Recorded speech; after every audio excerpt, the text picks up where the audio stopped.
ఇప్పుడు మీరు చూడబోయే ఈ ప్రాపర్టీ విజయవాడ గోసాలండి. ఇది బందర్ రోడ్ నుండి హాఫ్ కిలోమీటర్ దూరంలో వేసిన శ్రీ సిటీ వెంచర్ అండి. ఇది గేటెడ్ కమ్యూనిటీ అండి. దీంట్లో విల్లాస్ అపార్ట్మెంట్లు కూడా కన్స్ట్రక్షన్ చేసి ఉన్నారండి.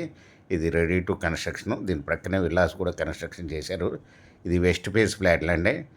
2 ఫ్లాట్లు ఉన్నాయండి. ఒక్కొక్క ఫ్లాట్ వచ్చి 33, 56 ఉన్నారండి. మొత్తం టోటల్గా 66, 56 ఉన్నారా. 207 గజాలండి ఒక్కొక్క ఫ్లాటు. 2 ఫ్లాట్లు కలిసి 414 గజాలండి. ఈ మొత్తంగా కానీ విడిగా కానీ సేల్ చేస్తారండి ఓనర్ గారు. ఇది మీకు మంచి అపార్ట్మెంట్ కన్స్ట్రక్షన్కి ఉపయోగపడుతుందండి. ఇండివిజువల్ హౌస్ కూడా కన్స్ట్రక్షన్ చేసుకోవచ్చు 2. మీ వచ్చి ఓనర్ గారు 1 స్క్వేర్ యార్డ్ వచ్చి 40,000 రూపాయలు చెప్తున్నారండి. Small negotiable. మీకు ఈ ప్రాపర్టీ వివరాలు డిస్క్రిప్షన్లో ఇవ్వడమైందండి. అది చూసి మీకు నచ్చినట్టయితే స్క్రీన్ మీద ఉన్న ఫోన్ నెంబర్కి కాల్ చేయగలరు. మీకు ఈ ప్రాపర్టీ నచ్చినట్టయితే సబ్స్క్రైబ్ చేసుకుని లైక్ చేయండి, షేర్ చేయండి, కామెంట్ చేయండి.